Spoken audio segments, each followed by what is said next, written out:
بسم اللہ الرحمن الرحیم۔ گمنام ہیرو کے معزز ناظرین السلام علیکم۔ دوستو لائک ضرور کر دیا کریں، شکریہ۔ آئیے چلتے ہیں کہانی کی طرف۔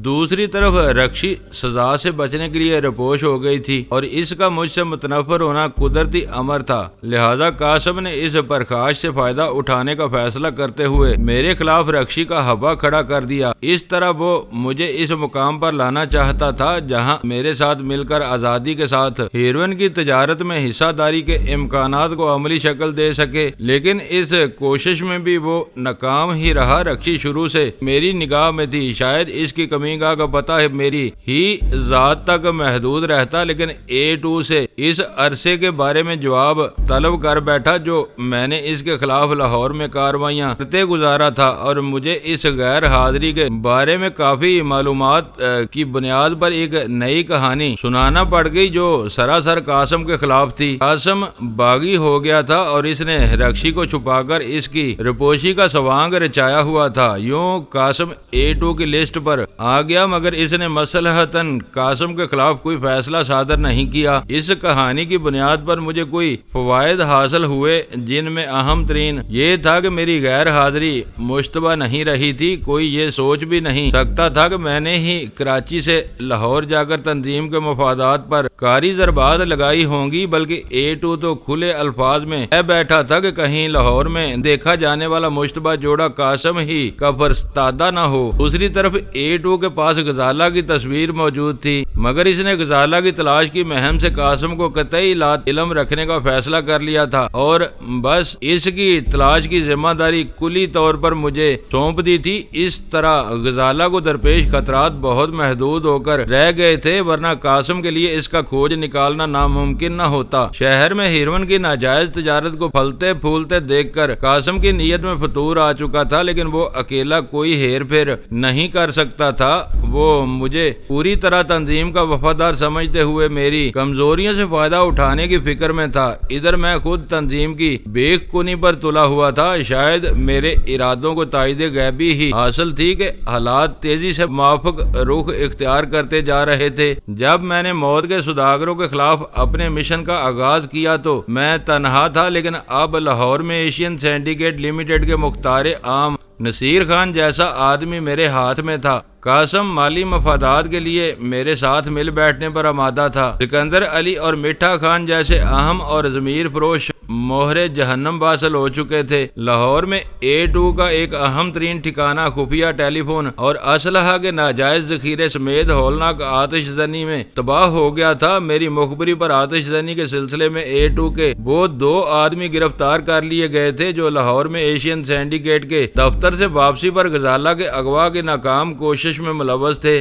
وہ A2 کے لیے اتنے اہم تھے کہ ان کی گرفتاری کو اپنے لیے سنگین خطرہ تصور کرتے ہوئے A2 نے ان دونوں کو حوالات میں زہر دے کر ہلاک کرا دیا تھا۔ آثار یہ بتا رہے تھے کہ اپنی ذات پر پڑا ہوا دبیز نقاب برقرار رکھنے کے لیے وہ بڑی سے بڑی خون ریزی پر بھی آمادہ تھا۔ لاہور سے A2 کے جو 2 افراد میرے اور غزالہ کے پیچھے لگے تھے، ان میں سے کرامت نامی مرد کو سلطان شاہ نے ٹھکانے لگا دیا تھا۔ رہی مسز مراد تو وہ بہت ہی غیر اہم عورت تھی۔ اس نے میرے سامنے جو کچھ کہا وہ اول تا آخر قابل یقین تھا۔ اسے مہم میں صرف اس لیے شامل کیا گیا تھا کہ وہ غزالہ کو بچشم خود دیکھ چکی تھی۔ وہ آزادی کے بدلے مجھ سے زبان بند رکھنے کا وعدہ کر چکی تھی، لیکن وہ سیدھی اور اناڑی عورت تھی۔ بدقسمتی کی بات یہ تھی کہ اس کا ساتھی کرامت اسی ہوٹل کے احاطے میں مارا گیا تھا جہاں مسز مراد مقیم تھی۔ پولیس متوفی کی شناخت کے سلسلے میں مسافروں سے ضرور رجوع کرتی اور کرامت کی بھیانک لاش دیکھ کر مسز مراد کے لیے اپنا فطری رد عمل چھپانا ناممکن ہوتا۔